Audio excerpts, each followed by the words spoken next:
This is Will reporting from the Walk for Liberty. Today is September 14th, 2008, day 134. Yesterday I reported that I had reached the halfway point on the Walk for Liberty. However, according to Brian, who, along with Lauren, maintains the Walk for Liberty route map, I had actually already passed the geographic halfway point across the country a couple days ago. He drew a portion of a great circle from Cannon Beach, Oregon to Portsmouth, New Hampshire, and determined that the closest point on my route to the midpoint of that arc was Millbank, South Dakota. So, as of the town of Millbank, I had reached halfway across the country. Looks like I got somebody to walk with me before Jake.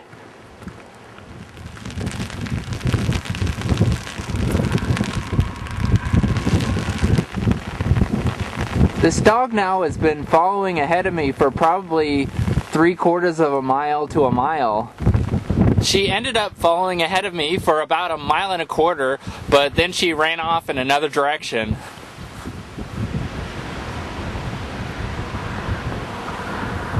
Sometime in October, when we're closer to Indiana, John and Yuka will be leaving the Walk for Liberty.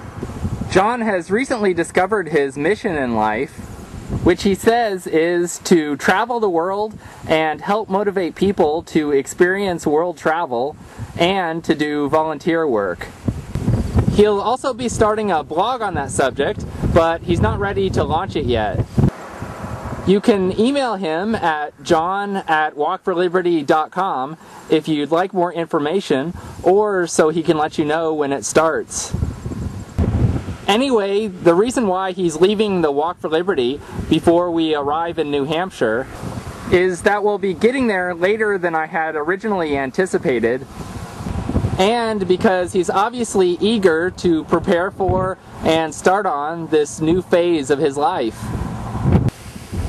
So, what about Brooke and myself? We're still going to continue on. And I'm still going to walk every step of the way to New Hampshire, regardless of how long it takes to get there. We are considering various options on how to proceed, though.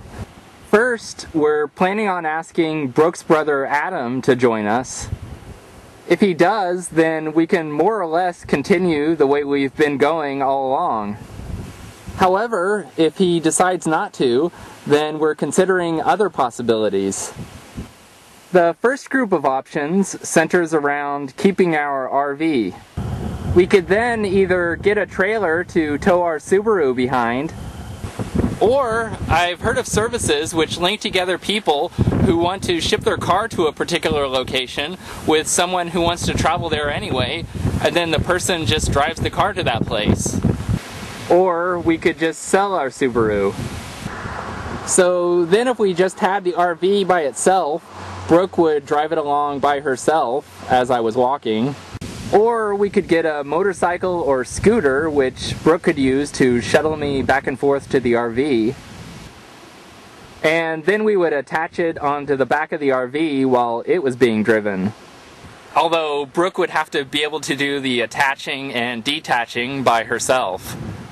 The advantage of those scenarios where we keep the RV is that then we already have a place to stay. However, with winter approaching, our RV is not a very good vehicle for cold weather. We wouldn't be able to use it for water anymore, and plus it's a big area to keep warm. The second group of options involves keeping our Subaru with us and selling our RV.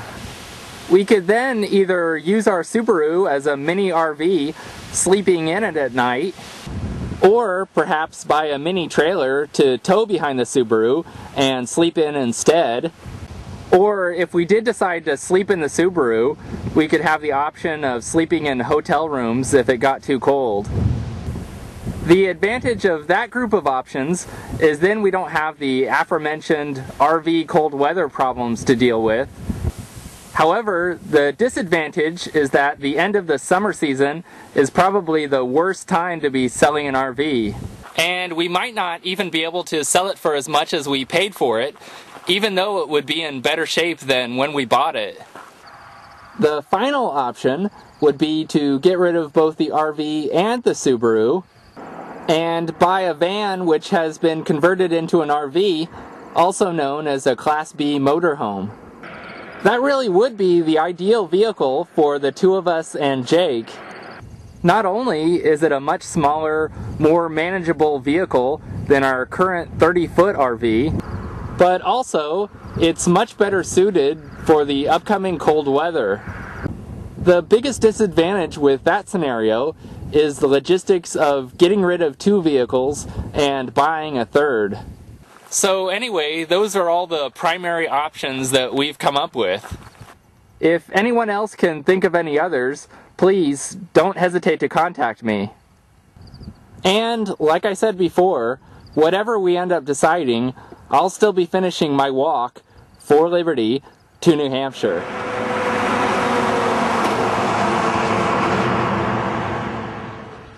I walked just over 21 miles. And here's where I walked to. This is Will Buchanan for Amazon.walkforliberty.com, signing off.